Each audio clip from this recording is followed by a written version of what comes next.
A todos, muy buenas tardes. Gracias por acompañarnos hoy en este webinar de huella de carbono corporativo. Para todos ustedes, unas recomendaciones importantes antes de iniciar el webinar. Por favor, apagar micrófono y video. Las preguntas pueden hacerlas por el chat durante toda la presentación y estas serán resueltas al final por el conferencista. Las memorias del webinar estarán disponibles para ustedes en nuestra página web para la próxima semana, y la grabación de todos estos webinars está quedando en nuestro canal de YouTube. Y para cualquier inquietud, pues están nuestros datos acá en la presentación. El día de hoy tenemos un tema muy interesante, sobre todo por el contexto en el que vivimos actualmente y por lo que ya hemos visto en webinars anteriores, los que han tenido la oportunidad de acompañarnos en términos de la gestión del cambio climático, es la responsabilidad corporativa, o sea, cómo las empresas impactan dentro de lo que tiene que ver con el cambio climático.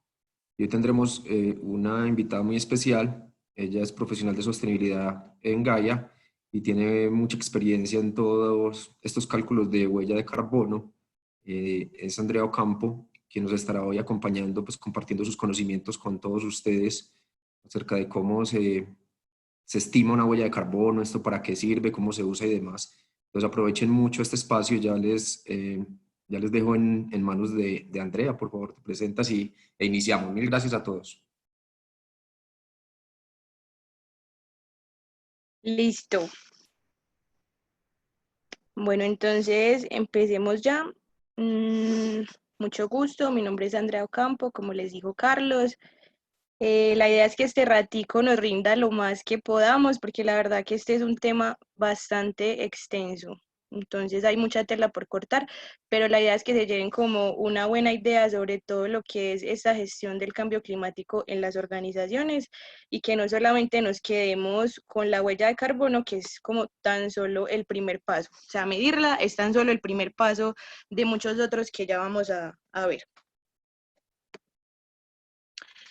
Entonces, lo que vamos a aprender el día de hoy en este ratico va a ser, vamos a repasar cuáles son esos gases de efecto invernadero. Recuerden que ya habíamos tenido un webinar anterior con Carlos, en donde habíamos visto como toda esa parte de la introducción al cambio climático, ¿cierto? Entonces ahí ya habíamos hablado de varios conceptos importantes, habíamos visto cuáles eran esas evidencias, habíamos hablado del término de calentamiento global.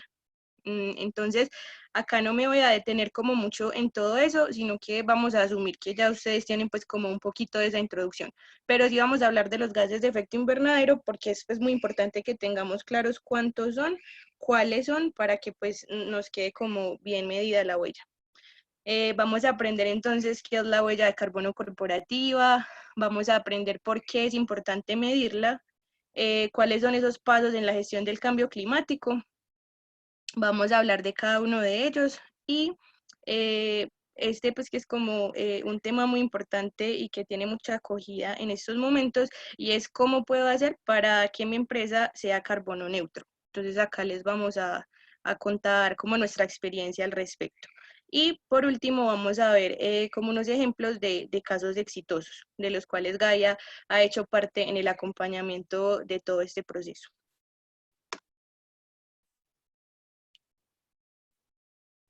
Listo, entonces repasemos así como rápidamente cuáles son esos gases de efecto invernadero. Entonces, el primero y más abundante es el dióxido de carbono, ¿cierto? El dióxido de carbono lo vamos a encontrar siempre que tengamos combustión de combustibles fósiles, ¿cierto? Entonces, miremos acá, pues como estamos como muy enfocados en la huella corporativa, en la industria, pues como todas las calderas y toda la maquinaria que funciona con combustible fósil que me va a estar generando esas emisiones. Pero también, digamos, los incendios forestales, la combustión de fuentes móviles, ¿cierto? Y muchos otros. Aquí cada gas, abajito le pusimos el potencial de calentamiento global para que ustedes lo vayan teniendo en mente. Entonces, una huella de carbono y este término de GWP siempre está como basado en el CO2, ¿cierto? Yo lo que voy a hacer es poner todos los demás gases de efecto invernadero en términos del CO2. Listo. El metano El metano tiene un GWP de 28, ¿cierto? Es decir, que atrapa muchísimo más calor que, por ejemplo, el CO2, aunque permanece menor tiempo como tal en la atmósfera. Listo. El metano principalmente lo encontramos generado por la fermentación entérica de las vaquitas, ¿cierto? Ellas por sus 4 estómagos y todo eso, lo que generan pues es ese metano. Pero de igual manera lo encontramos también en varios procesos anaerobios, ¿cierto? Entonces, por ejemplo, en rellenos sanitarios, por ejemplo, en tratamiento biológico de aguas y también digamos que lo que es el metano y el óxido nitroso se me generan en menor cantidad, pero de igual manera se generan en las combustiones de combustibles fósiles. Entonces, por eso acá tenemos pues como los carros. El óxido nitroso lo encontramos pues principalmente en todo el tema de fertilizantes, ¿cierto? Fertilizantes nitrogenados.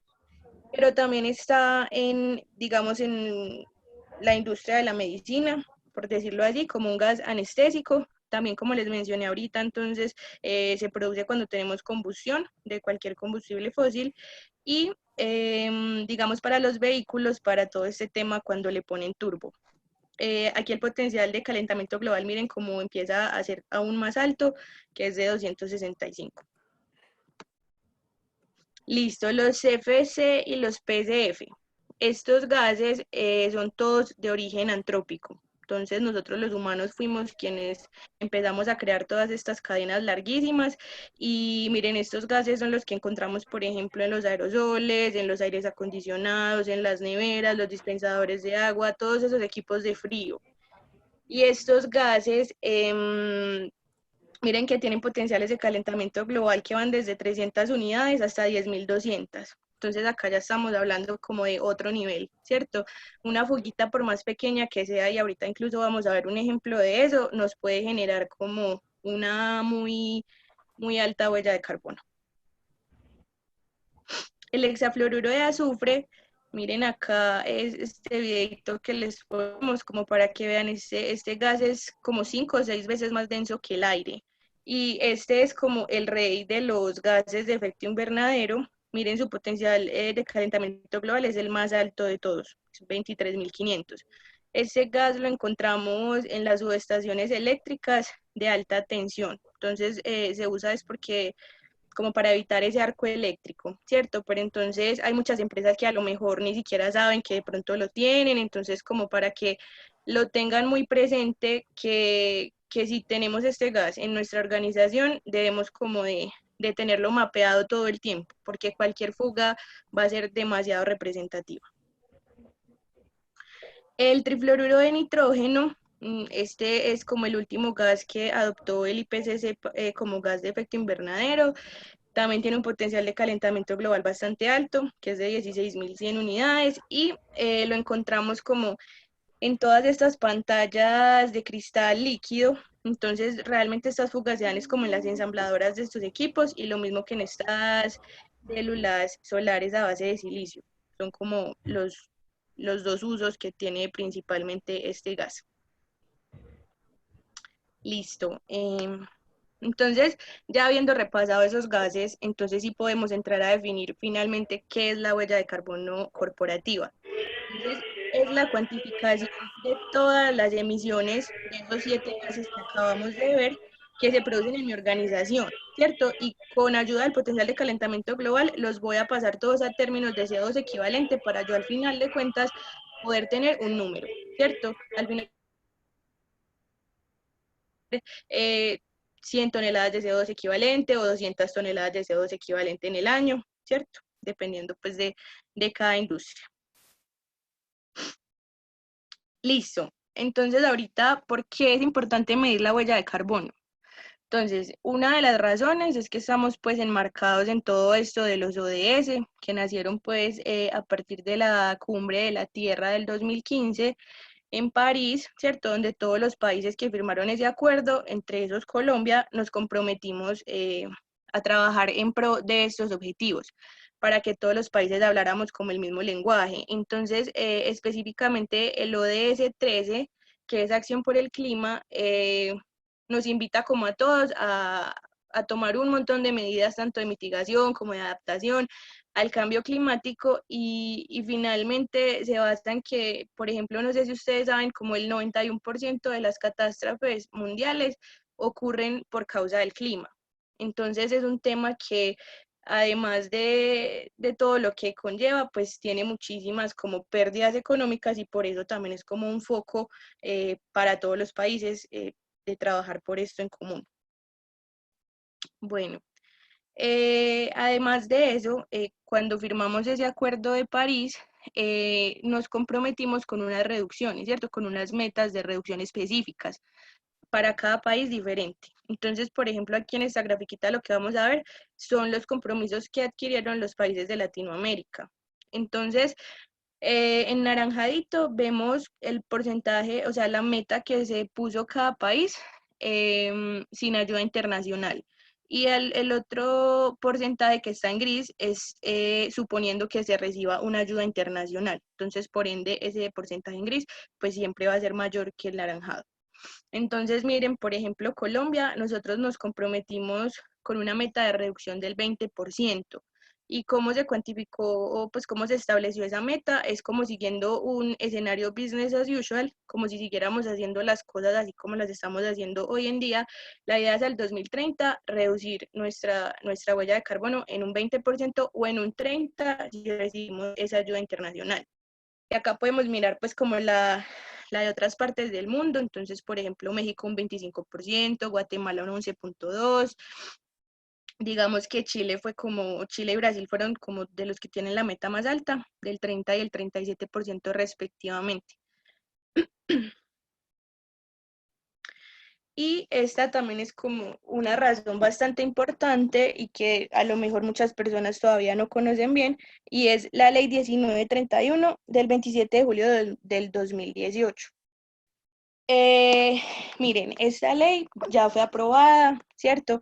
Entonces, realmente desde que se aprobó en julio del 2018, se cuentan con 3 años de plazo para que salgan todos los decretos que la van a empezar a reglamentar.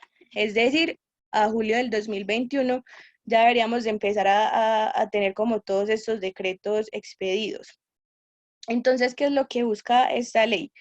No sé si de pronto se han familiarizado con el concepto de sistema de comercio de emisiones, ¿cierto? Que varios países ya lo han implementado, como pues, por ejemplo, Corea, por ejemplo, China, y hay otros países que apenas están en la fase de implementación y otros que apenas los estamos formulando como en nuestro caso, pues, de Colombia.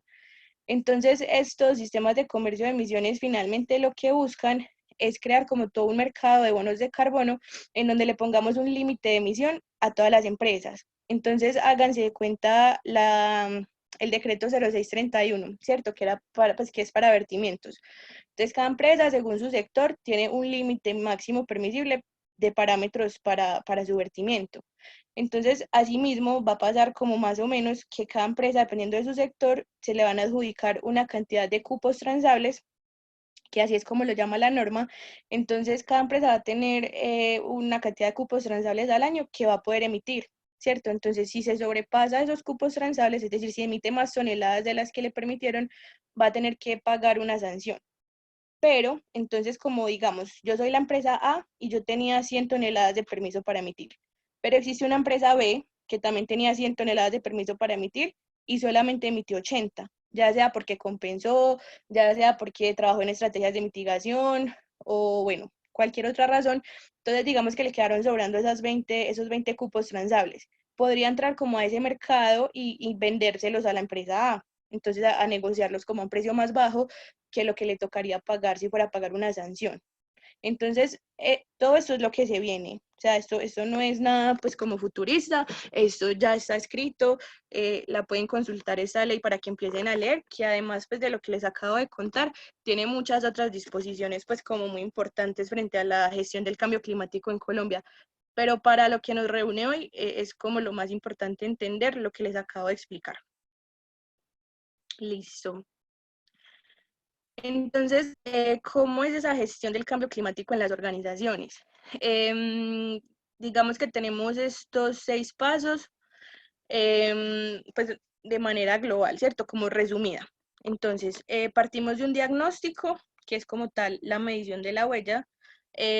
Luego vamos como a otro paso que sería la validación, luego la mitigación, luego la compensación, la comunicación y por último la gestión de riesgos. Ya vamos a empezar pues como a describir cada uno a detalle. Pero en todos estos pasos es muy importante pues como tener en cuenta que haya una estrategia y una gobernanza, y nos referimos con esto a que todas las decisiones y todos los compromisos que se tomen vengan siempre desde la alta gerencia. Entonces, para que todo el equipo interdisciplinario de la compañía esté totalmente comprometido y enfocado pues con el programa de gestión del cambio climático en las organizaciones, y este pueda incluso ser armonizado, por ejemplo, con el gobierno, con otras estrategias, por ejemplo, de corporaciones autónomas regionales que estén trabajando por este tema, ¿cierto? Porque finalmente el calentamiento global es algo que nos compete a todos, ¿cierto? Todos así, incluso desde nuestros hogares, como personas naturales y como industrias, tenemos que empezar a aportar, a mitigar, a reducir nuestras emisiones, a compensar las que no podamos reducir. Entonces, la idea es que esta gestión finalmente se involucre y se armonice con todos esos otros organismos. Entonces, empecemos con la etapa del diagnóstico, que es como la más densa. El diagnóstico, ¿cierto? Que es calcular la huella de carbono corporativa o el inventario de GI, ¿cierto? El inventario de gases de efecto invernadero. Tiene como objetivo cuantificar esas emisiones o remociones que tiene una organización y poder de esa manera identificar acciones específicas que la compañía pueda implementar para mejorar la gestión de esos gases de efecto invernadero. Entonces, miren que aquí, más que ver también la huella como algo malo, la vemos es como una oportunidad, como que finalmente ese gas nosotros igualmente lo podemos gestionar, ¿cierto? Entonces, además de que los indicadores ambientales en mi empresa hoy en día sean el consumo de energía, el consumo de agua, claramente dentro de 2 años la huella de carbono va a ser como otro indicador obligatorio, pero por el momento, que es voluntario todavía, y muchas empresas lo están como teniendo en cuenta, esta huella de carbono es otro indicador que yo puedo empezar a llevar en mi compañía incluso a manera mensual, trimestral, ¿cierto? Anual, y que yo la puedo gestionar, que incluso me puede traer como ciertos beneficios y si yo la sé manejar bien. Entonces, la metodología que tenemos para calcular esa huella de carbono es el GHG Protocol. Ahorita una compañerita va a estar como compartiendo los enlaces para que les queden en el chat, para las personas que quieran como entrar a leer más o que estén interesadas en el tema. Entonces, este protocolo del GHG nos brinda como toda esa metodología, nos explica cómo podemos calcular, qué fuentes tenemos que incluir, es como, ahí está como todo, esa es la Biblia del cambio climático en las organizaciones.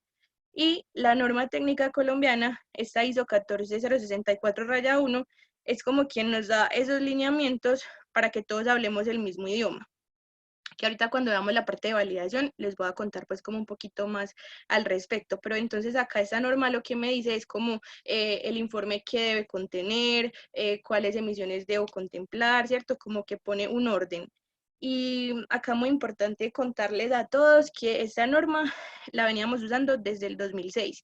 Y este año, el 15 de abril de este año, ya salió la NTC en su segunda versión, o sea, pues actualizada el 2020, de toda la familia de la 14064, o sea, la que se usa para verificar, la que se usa para cuantificar y toda la familia de ellas.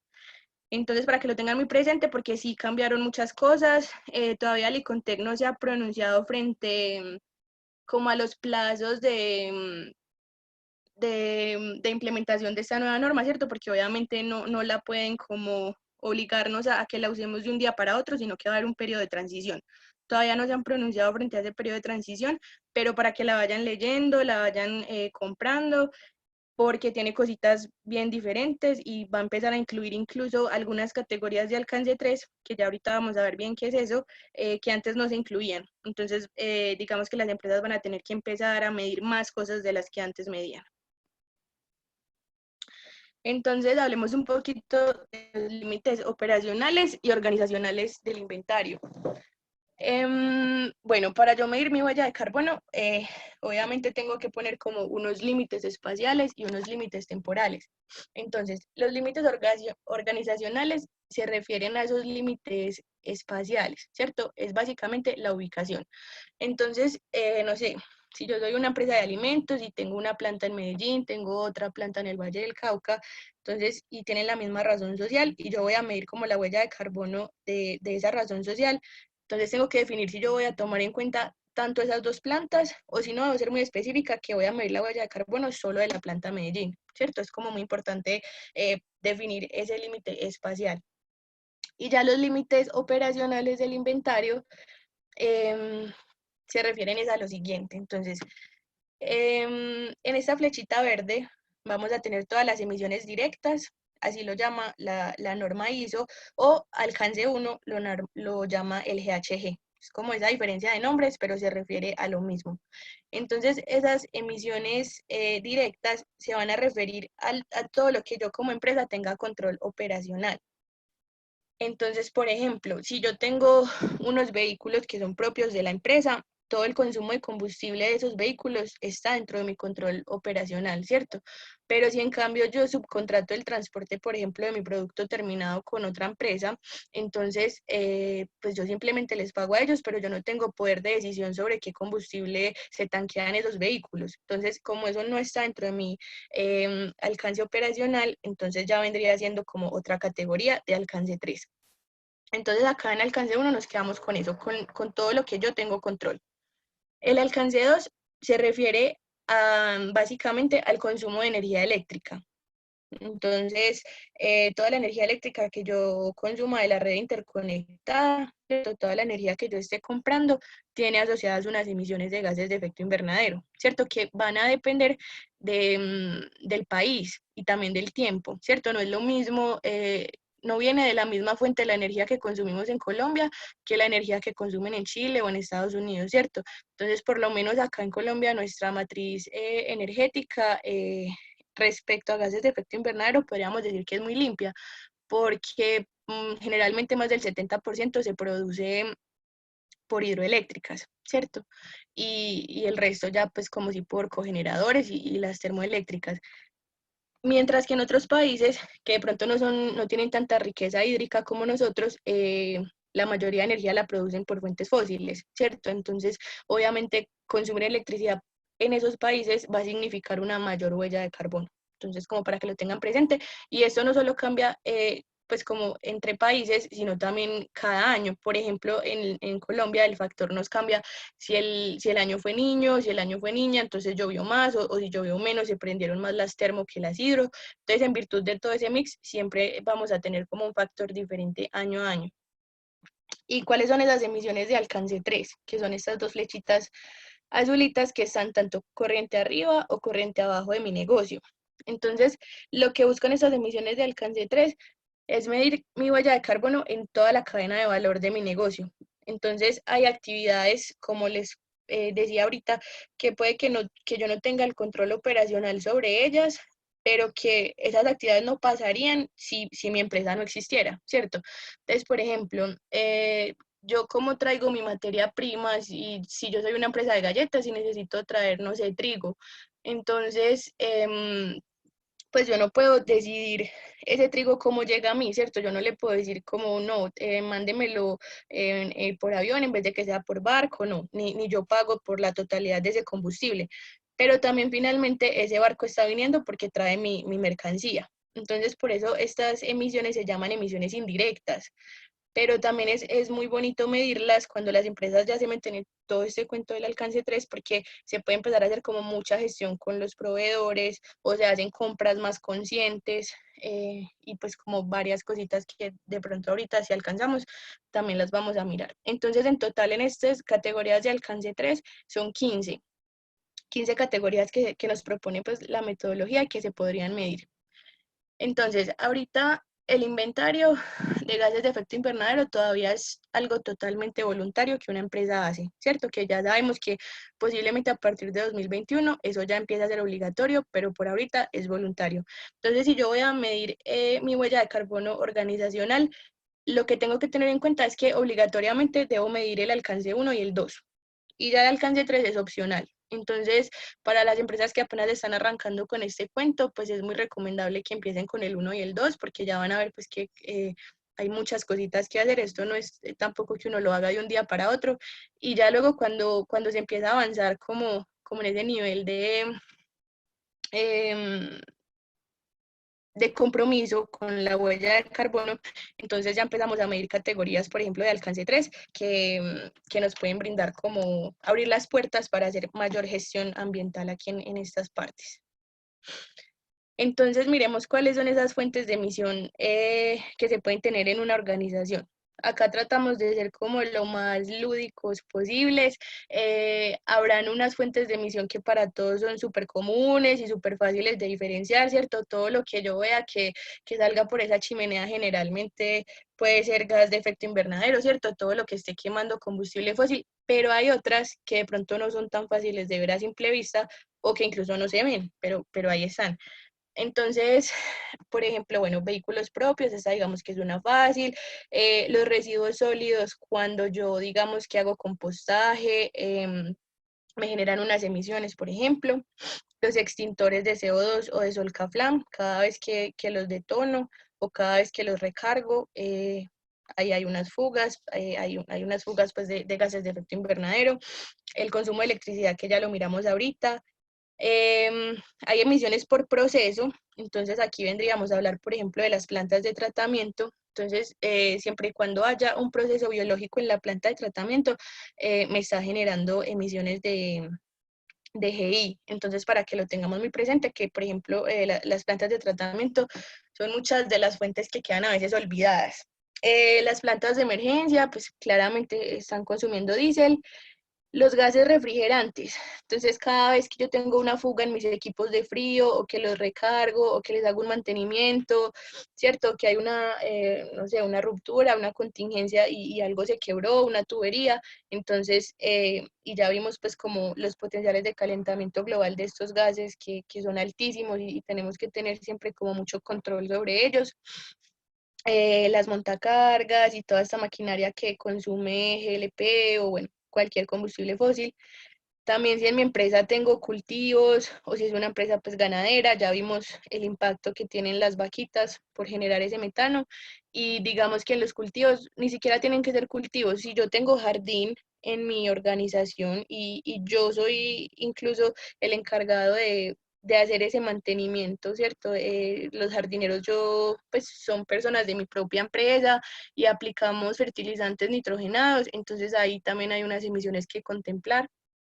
Estas reacciones de proceso se refieren más que todo, por ejemplo, en la industria del cemento, ¿cierto? En la clinkerización y la calcinación, o por ejemplo una cervecería que tiene fermentación, entonces ahí también se me están generando CO2 y hay otras empresas que usarán solventes y entonces esos solventes también reaccionan y generan otras emisiones, entonces son otro tipo de emisiones que debemos contemplar. Y el consumo de aceites lubricantes. Entonces, ¿cómo vamos a calcular esa huella? ¿Cierto? Hay como 3 niveles o 3 maneras de hacerlo. La primera es la medición directa, pero esta es la menos común, ¿cierto? Porque imagínense pues cuánto vale tener esos equipos especializados para que me estén midiendo todo el tiempo concentraciones o flujos de CO2 y de los otros gases de efecto invernadero, ¿cierto? Entonces, habrán algunas industrias que lo tienen, por ejemplo, en los hornos de cremación, generalmente se tienen como medidores de CO2, pero no pasa siempre. Entonces, realmente esta es como la medida que menos se usa. Hay otro nivel que sería como por estiquiometría. Este lo usamos mucho, por ejemplo, como les contaba ahorita, en una cervecería, ¿cierto? Porque entonces la fermentación depende como de sus materias primas, o por ejemplo también cada cementera tiene su propia ecuación de calcinación y de clinkerización por la cual puede calcular entonces cuántos son esas emisiones. Entonces, esta estiquiometría digamos que sí se usa también como bastantico. Y ya lo más común, que es usar factores de emisión actualizados, apropiados, adecuados. Estos factores de emisión yo los puedo calcular en algunos casos, hay otros que ya están muy bien documentados, que ahorita les vamos a poner también en el link, como algunas plataformas donde ustedes pueden buscar, que básicamente pues es como el IPCC o el Ministerio de Minas de cada país que pues va a publicar como los factores de emisión de sus combustibles propios, etcétera. Por ejemplo, cuando los calculamos, por ejemplo, cuando una empresa consume bastantes cantidades de gas natural, ¿cierto? Entonces tiene acceso como el proveedor le brinda esa cromatografía del gas. Entonces nosotros incluso a partir de esa cromatografía, pues la composición de ese gas, cuánto contenido de carbono tiene, podemos hallar como ese poder calorífico y podemos hallar un factor de emisión totalmente propio de ese gas, ¿cierto? Porque no es lo mismo el gas dependiendo de la parte de donde lo extraen, ¿cierto? Si viene de qué parte del país o de qué parte del mundo. Entonces, eso es lo que se usa.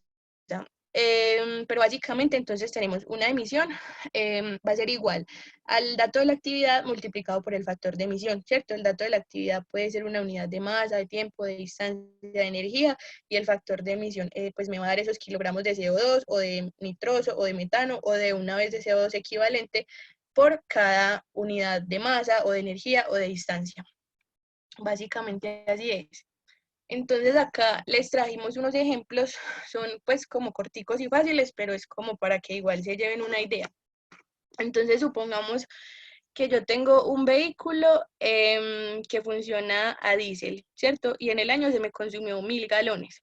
Entonces, en esta partecita, esos tres primeros renglones, vamos a calcular esas emisiones como si ese diésel fuera pues en cualquier parte del mundo. Entonces vamos a asumir el factor de emisión que nos proporciona el IPCC, que es como para el diésel internacional, ¿cierto? Que no tiene mezcla de biocombustibles ni nada. Y tiene un factor de 10,19 kilogramos de CO2 por cada galón, ¿cierto? Entonces, finalmente, la huella de carbono de ese vehículo que consumió 1000 galones de diésel en el año va a ser de 10,19 toneladas de CO2 equivalente, ¿cierto? Pero aquí abajito les pongo a muestra de ejemplo qué pasa si yo ese vehículo lo tanqueo mejor con un biocombustible. Entonces, pues acá sí tomé como un dato de Colombia, no sé si acá nos están escuchando personas de otros países, ahí pues me disculpan, pero hicimos este ejemplo como más enfocado a Colombia. Y entonces, por ejemplo, en estos momentos nuestra mezcla de biocombustibles está en un 12%, ¿cierto? Quiere decir que un 12% es biocombustible y el resto es combustible fósil. Entonces, solo con yo tener ese 12% de mezcla en mi combustible, miren que la huella se me reduce a 8,9 toneladas, ¿cierto? El mismo consumo de los 1000 galones. Entonces tuve un 14% de reducción en mi huella de carbono. Ahora lleven esto a la cantidad de galones que puede consumir una empresa, ¿cierto? Imagínense una Bianca, bueno, imagínense una empresa de transporte, ¿cierto? Transporte de carga, no hay que irnos muy lejos. Entonces, este ejemplo por un lado. Por otro lado, por ejemplo, un aire acondicionado, que tuve una fuga o no sé, ocurrió algo y tuve que recargarle entonces 1 kilogramo de gas.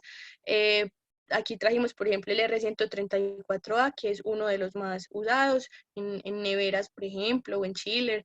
Entonces, acá finalmente, si yo miro cuál fue como esa huella de carbono en términos del gas, que es un HCF, como vimos ahorita, es 0,01 toneladas, ¿cierto? Uno vería ese número como muy chiquito, pero resulta que cuando ya yo lo paso a equivalentes, multiplicando por su GWP, que es de 1300, entonces realmente ese kilogramo significó 1,3 toneladas de CO2 equivalente.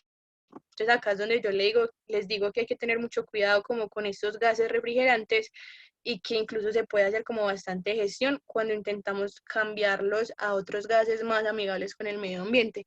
En este momento hay gases como el R600 que tienen potenciales de calentamiento global de 3 o 4 unidades. Entonces imagínense de 3 a pasar de 1300 a 3 o 4, ¿cierto? Entonces acá están pues como algunas referencias que pueden buscar para mirar esos factores de emisión.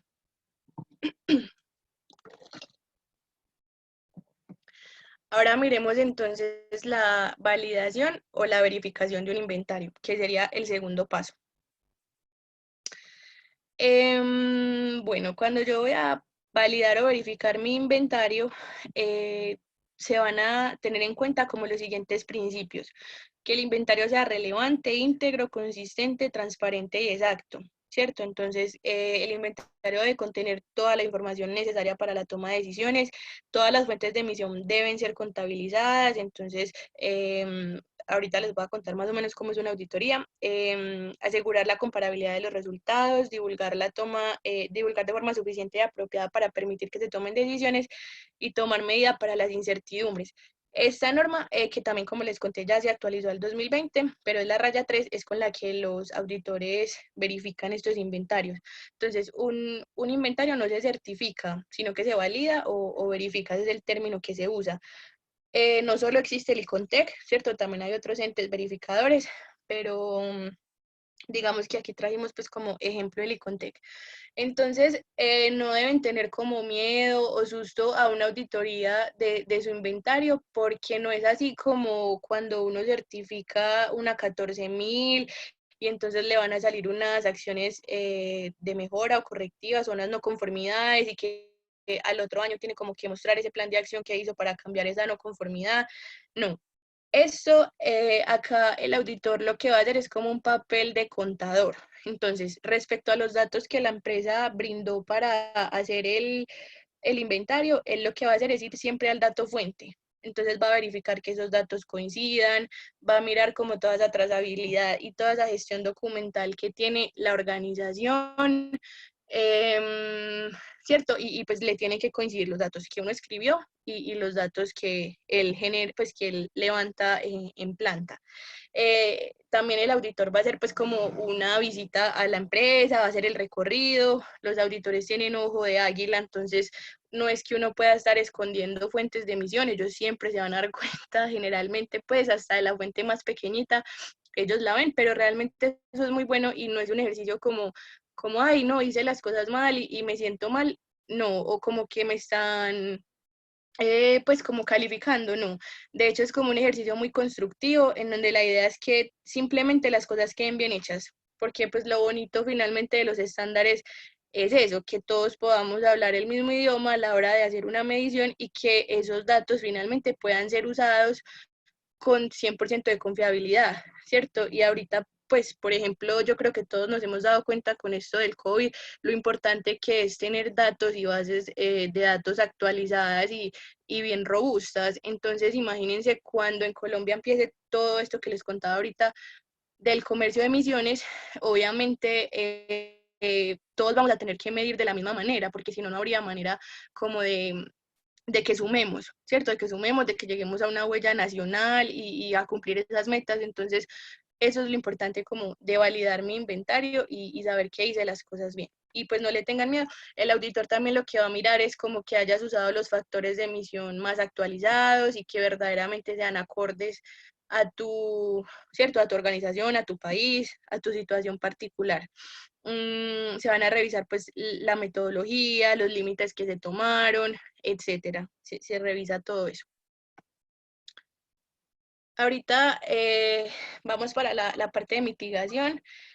Miren, esto es otro cuento, esto es otro mundo, hay muchísima tela por cortar acá, pero básicamente pues el mensaje que quiero que les quede es como hay estas 4 grandes líneas en la mitigación, que son como la eficiencia energética, en donde vamos a tener, por ejemplo, medidas como cambiar luminarias, como cambios en calderas, sensores de ocupación para que se prendan las luces o se apaguen cuando ya no hay nadie, recubrimiento de tuberías para que no se me escape el calor y no tenga como que gastar entonces más energía, o auditorías energéticas y sistemas de gestión ambiental. O sea, todo esto son medidas que yo puedo implementar en mi organización que finalmente se van a traducir tanto en una reducción de emisiones de gases de efecto invernadero, pero eso también es plata, ¿cierto? Cuando yo implemento todas esas medidas, finalmente voy a consumir menos energía y pues la energía me vale. Entonces esto finalmente es un gana y gana. Y acá hay muchísimas cosas pues por hacer. Cambio de combustibles, entonces nos referimos a que todo combustible que tenga menor contenido de carbono, pues va a ser más amigable con el medio ambiente, ¿cierto? Entonces, pues por eso es que insisten tanto en que los carros los pasemos a gas natural, porque, pues, porque tiene menos contenido de carbono, digamos, que un combustible líquido. Entonces esta es otra estrategia.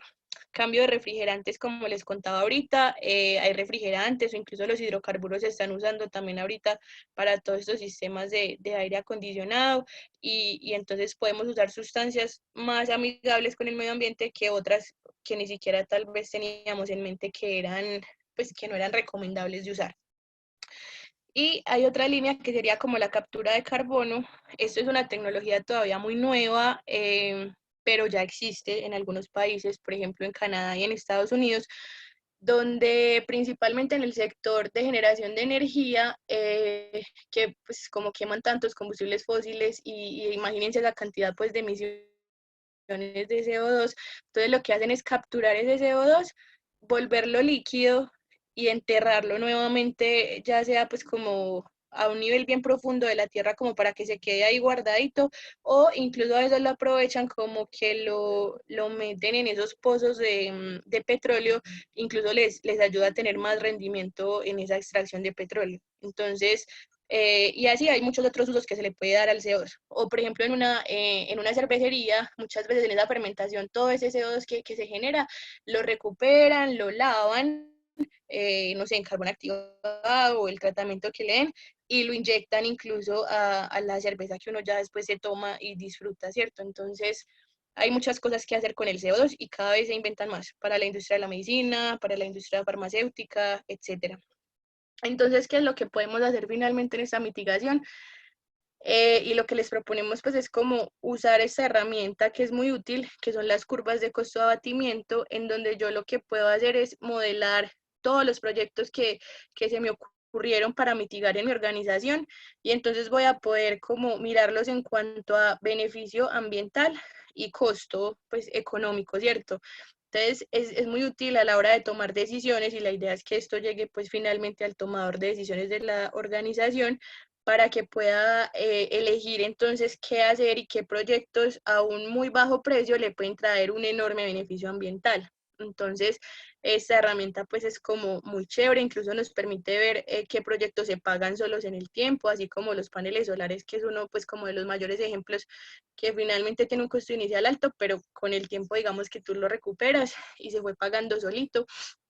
Entonces, esta es una herramienta pues que nosotros desde Gaia usamos y los podemos acompañar para modelar todos esos proyectos. La compensación. Esto también entonces es muchísimo tema, pero vamos a ver como lo básico. Básicamente, compensar es dar un aporte voluntario, ¿cierto? Una cantidad económica que sea proporcional a las toneladas de CO2 que yo generé para un proyecto que bien sea que capture carbono, por ejemplo, en reforestación, o que evite emisiones de carbono, ¿cierto? Como por ejemplo producir energía por medio de energías renovables. Entonces, esos son como los dos tipos de proyectos que entran y son válidos para yo hacer una compensación.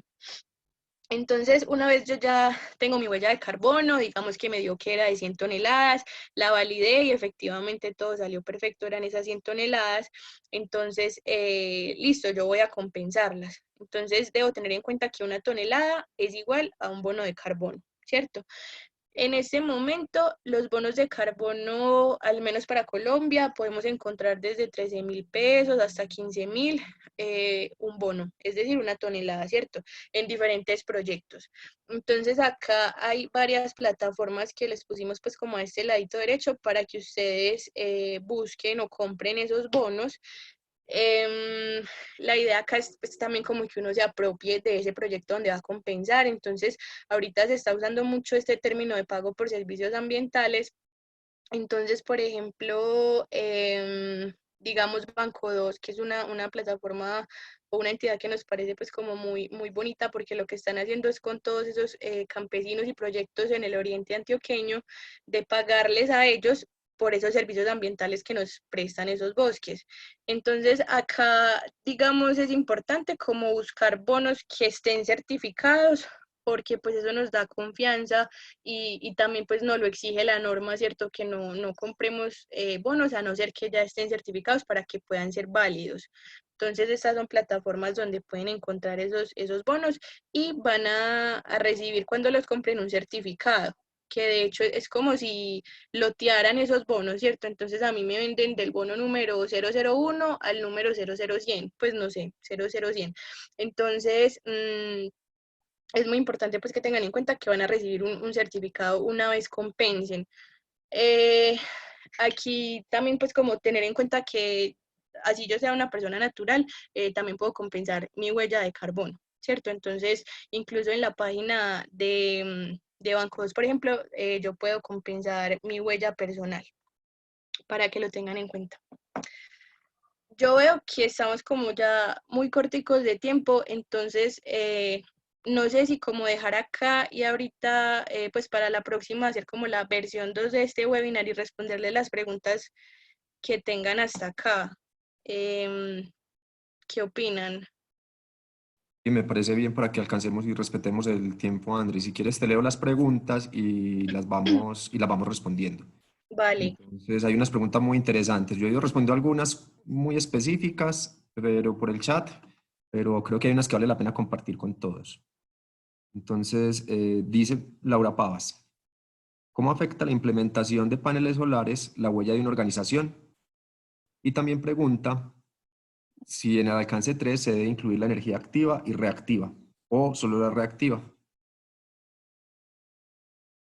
em, si quieres me vas colaborando tú con esa mientras yo tomo un poquito de agüita, Dale. así. Bueno, entonces, la implementación de los paneles solares de la organización impacta en dos de los alcances. Primero, alcance 2. Las emisiones indirectas se disminuyen porque ya no estás comprando energía de la red, sino que la estás autogenerando. Eso sería por un lado, viéndolo desde el GHG Protocol, ¿cierto? Y en alcance 3, tus emisiones se aumentan en el año de la compra por la fabricación del panel. O sea, como el panel necesita silicia amorfa, necesita el cristal, pues el reflectivo que tiene F3 que dijo ahorita Andrea, el metal, la base y demás, todos esos materiales tienen una huella de carbono. Entonces entraría dentro de la categoría de bienes y servicios. Y en términos de la energía activa y reactiva, realmente la que se contabiliza para los inventarios es la activa. Andrea me corrige, porque Sí, en sí, las es solo la auditorías que nos han activa. hecho, Ujú, es la activa y va en el sí, alcance 2. dos. Ujú, sí. Bueno, por aquí hay otra pregunta. ¿Dónde podemos hacer el seguimiento de reducción? Bueno, esa ya la respondí. Eh, por aquí. Otra pregunta, dice Jamie Acosta, en el caso de las empresas que ya tienen planta solar instalada, ¿cómo debe variar la medición de la huella, teniendo en cuenta lo que mencionamos del trifluoruro de nitrógeno? No, o sea, una vez tú ya compraste los paneles y para tu huella ese trifluoruro no afectaría porque como les dije, esas fugas de ese gas se dan es en las ensambladoras de esos paneles o de esas pantallas de cristal líquido. Entonces ya una vez ya tú lo tengas en tu organización, pues no te va a generar emisiones. Y pasaría como en el anterior, que se contabilizaría en el año de la compra como en la categoría de alcance 3, emisiones indirectas en bienes y servicios. Ah, sí, ajá, exacto, en la compra Exacto. sí. Bueno, por acá tenemos otra pregunta. Y bien, Maris pregunta, dice, una inquietud también referente a la instalación de los paneles solares. Si se encuentran instaladas en la organización estas, ¿también se deben tener en cuenta para realizar el respectivo cálculo o solo aplica para las empresas que producen estos paneles? No, entonces básicamente es la misma respuesta. O sea, Ujú. como tal, el beneficio ambiental o lo que se va a ver reflejado en la huella de instalar un panel es que si yo de ese panel abastezco el 100% de mi energía eléctrica, pues mi factor va a ser cero, ¿cierto? Y no se va a ver alterado por si fue año niña o año niña, niño, como les explicaba ahorita. Si solo es una parte la que me abastece mi panel solar, entonces habrá una parte que no tendrá emisiones asociadas, pero el resto que sí compre pues de energía de la red, esa sí va a tener asociadas unas emisiones. Y si la empresa pues mide su alcance 3 en el año que compró ese panel, pues le va a generar unas emisiones por esa compra de ese bien. Nos pregunta Andrea Guzmán, Angélica Guzmán, perdón. ¿El consumo de gas natural representa como una fuente de gases de efecto invernadero? ¿Me repites, por favor, que se cortó? Que si el gas natural significa una fuente de emisión.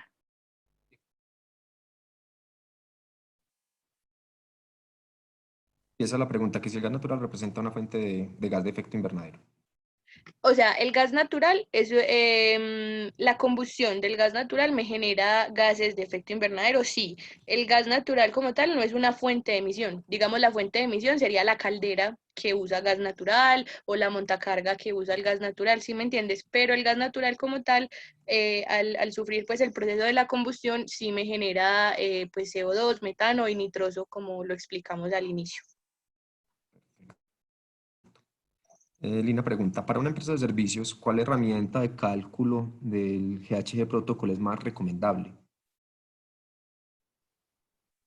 ¿Cuál herramienta? O sea, realmente pues la respuesta no es como una herramienta, sino que si eres una empresa de servicios, entonces digamos que son oficinas, ahí realmente tus emisiones están principalmente en el consumo de energía eléctrica, ¿cierto? Si tienes aires acondicionados, entonces también los aires acondicionados, y si pues tienen algunos vehículos propios, por ejemplo. Y ya si miden, por ejemplo, de categorías del alcance 3, pues entonces ya ahí sí habría como que entrar a mirar qué pues como que qué compras hacen en el año y este tipo de cosas, si tienen bienes arrendados, corriente arriba, corriente abajo, etcétera. Andrea Jiménez, una de las categorías dentro del alcance 3 que es un poco complejo de estimar es el transporte de empleados. ¿Qué consejos hay y con qué referencia a la validación sería esta categoría? Ahí, Carlos, tú eres de pronto más experto en esa. Bueno, en transporte de empleados generalmente se pueden tomar pues, varias opciones. Hoy en día está la posibilidad de algunas aplicaciones de carpooling que podrían facilitar. Normalmente lo que se hacen son estimaciones. Y estas estimaciones se hacen con base en encuestas a los empleados. En algunas ciudades, por ejemplo, en Colombia, hay una obligación de realizar un plan de movilidad empresarial sostenible. Entonces, a nivel de empresa ya se consulta cómo los empleados se transportan normalmente en la semana desde sus fábricas hasta, perdón, desde la casa hasta las fábricas. Se pregunta cómo se transporta cada día a la semana, porque no siempre las personas utilizan el metro, no siempre van con un compañero del trabajo, sino que va variando, depende del día. Entonces, con base en estas encuestas, se hace una estimación y esto va a tener una incertidumbre para el ejercicio. Lo ideal es hacer un tratamiento estadístico de los datos, determinando el tamaño mínimo de muestra y determinando también la varianza, la covarianza y la incertidumbre de ese cálculo.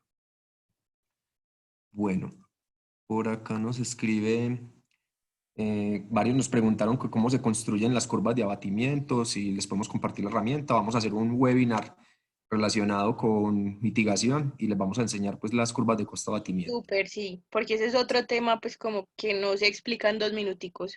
Sí, sí, eso necesitamos tiempo y es bien interesante Ajá. porque les aporta pues a la reducción. Dice David Amaris, en la generación de residuos en la regeneración de residuos dentro de la organización que corresponde al alcance 3, si la gestión de residuos sólidos son tratados por un gestor que emite certificados de reducción de emisión de huella de carbonos, estos certificados entran en mitigación o en compensación, o es un dato que suma al cálculo de la huella de carbono.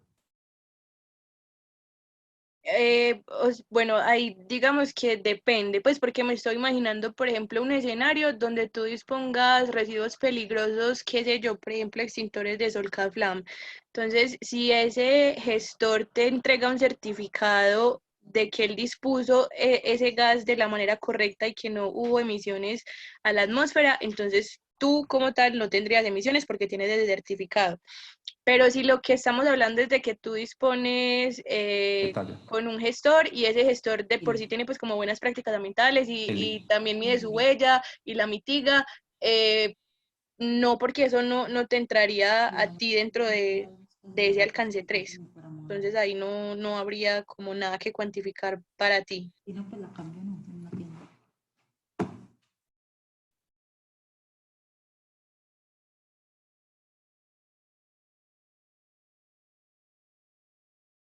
Cindy Arenas pregunta, tengo una pregunta sobre las incertidumbres relacionadas con los factores de emisión. ¿La información se toma de lo reportado en la literatura o tiene un criterio para asumirse?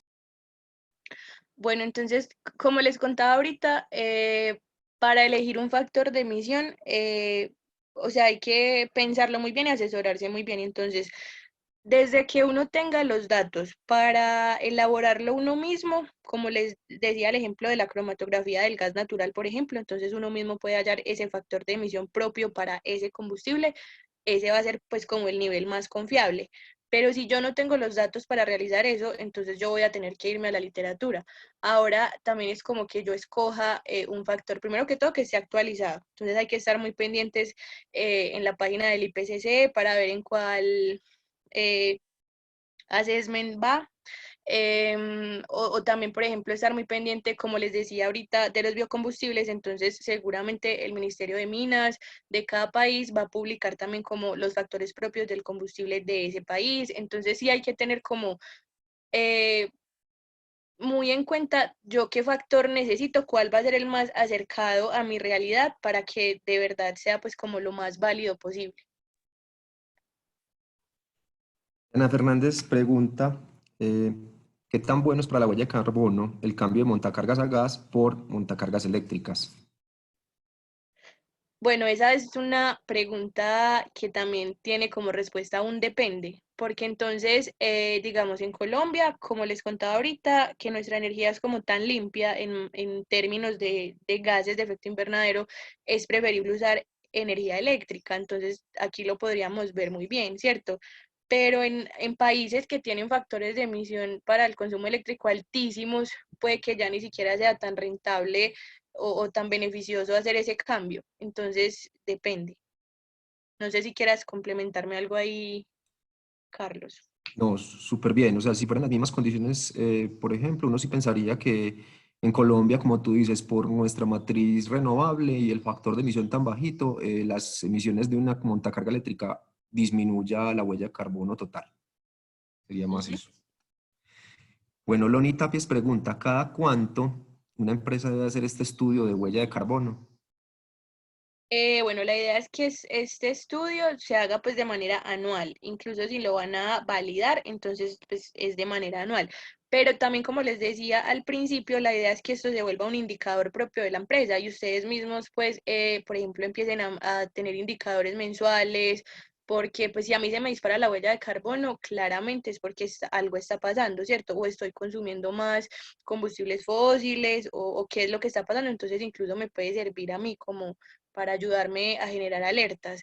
Entonces yo la puedo medir pues como mensualmente, trimestralmente y ya para comunicarla o para validarla o para generar pues ya un informe, pues la idea es que sí sea anual y se hace pues generalmente año vencido, que es donde tú ya tienes todos los datos disponibles de lo que consumiste en el año. Muy bien. Ya son las 5, pero finalmente todavía hay mucha gente. Si quieren, nos quedamos unos 5 o 10 minuticos tratando de responder porque hay varias preguntas todavía. Entonces, con los que Dale. se puedan quedar, les agradecemos y responderemos pues como las preguntitas otros 5 o 10 minuticos. Entonces, Arnold Cantillo pregunta, las emisiones biogénicas. Tengo dudas de este, ya que se contabiliza, pero no se tiene en cuenta. ¿Cuáles son?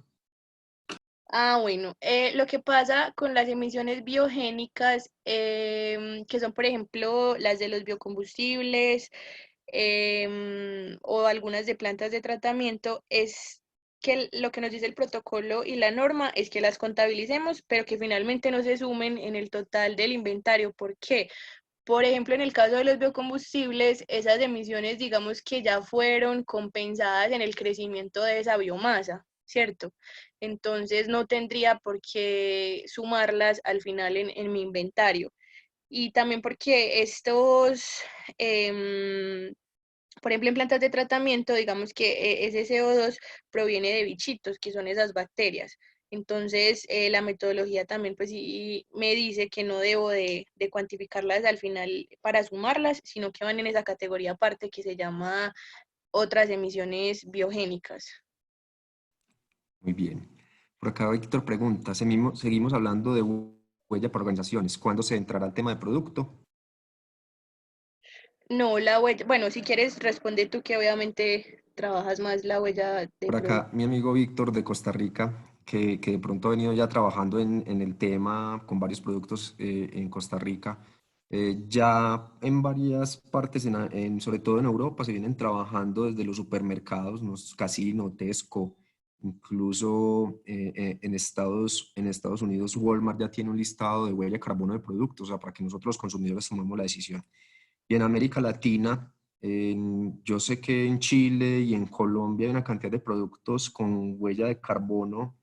México, Chile y Colombia vienen trabajando con productos con huella de carbono, incluso certificación de declaración ambiental de productos, sobre todo en construcción y algunos de alimentos. Entonces yo creo que ya se está viendo. Igual nosotros también vamos a hacer un webinar de huella de carbono de producto al cual los estaremos invitando.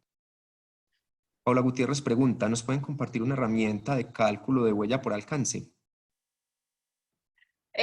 Bueno, nosotros para los celulares Android pueden encontrar la calculadora de huella de carbono de Gaia, en donde pueden medir su huella de carbono personal, o también hay una parte para medir la huella de carbono corporativa. Obviamente es como una estimación y no tiene todo lo que les acabamos de hablar pues como en este webinar, ¿cierto? Porque eso ya es como algo más exhaustivo, que realmente hay que entrar pues como a contratar ese servicio. Pero si yo quiero tener es como una idea, ¿cierto? A grosso modo, como que cuánto podría ser esa huella de mi organización, ahí tienen para los Android, y próximamente va a estar para iOS esa aplicación para que la usen. Por acá nos dicen que hagamos una versión 2 del webinar para poder entenderlo de compensación. Sí, vamos a hacerlo. Laura Yepes pregunta, ¿para acceder a la certificación debe ser el cálculo del alcance 1, 2 y 3 o se puede hacer con alcance 1 y 2? Dale, ya respondo. Esta, miren, aquí les puse la diapositiva de la calculadora de huella de carbono para que sepan cuál es la que tienen que descargar. Mira, para validar tu inventario, no, la verdad, la norma de 2006 solamente requería alcance 1 y 2. Como esa norma todavía va a regir por otro tiempito, mientras hacen, pues como los del ICONTEC hacen toda esta etapa de transición, digamos que por ahora vamos a usar esa, entonces nuevamente solamente estás obligado a medir alcance 1 y 2. Pero cuando ya entre como en vigor esa norma que salió el 15 de abril, la actualización, entonces ya se incluyeron 5 categorías del alcance 3, entonces ahí pues vamos a tener que medir esas 5 categorías. Muy bien. Por acá nos preguntan, Paula, si nos pueden compartir un ejemplo para el cálculo de emisiones por traslado de colaboradores. Vamos a tener un webinar también de desplazamiento de empleados. Ya les he contado de tres, el de mitigación, el de compensación y el de desplazamiento de empleados. Quedamos en deuda con ustedes porque son temas que requieren, yo creo que un tiempo para que Sí. ustedes entiendan, lo puedan calcular y realmente es muy sencillo. Varios nos han dado las gracias. La de Ochoa pregunta, ¿dónde puede conseguir el factor de emisión de energía en Colombia? Bueno, este año XM publicó ese factor de energía para Colombia, entonces está disponible en internet, ustedes buscan simplemente en Google, igual ahorita les podemos poner también, dejar un enlace, o en el próximo webinar les hacemos el enlace, pero si buscan en Google así como XM, factor de electricidad Colombia, les va a salir que para este año. Cristian Sánchez pregunta, ¿por qué una empresa puede decir que tiene carbono cero o neutro? Bueno, ese tema pues es que como no alcanzamos a llegar al final de la presentación, ahí les íbamos a explicar. Entonces yo creo que esa respuesta más bien se la quedamos debiendo como en el otro webinar, que vamos a ahondar bien en ese tema de carbono neutro y les vamos a dar toda la información. Creo que perfecto, muy bien, Andrea, muchísimas gracias. Esas fueron todas las preguntas. En el chat, incluso Arnold Cantillo nos ayudó colocando el factor para energía eléctrica en Colombia. Agradecemos a todos su asistencia, a la gente que se conectó toda esta hora y esperamos que les haya gustado mucho el webinar. En el chat hubo muy buenos comentarios. Recuerden que lo estaremos guardando en las memorias, estarán colgadas en nuestra página web esta presentación y todo el webinar grabado quedará en nuestro canal de YouTube. Mil gracias a todos ustedes y que tengan un feliz resto de día. Gracias, Andrea. Excelente. Listo, chao, que estén bien, Chao. nos vemos en el otro. Perfecto.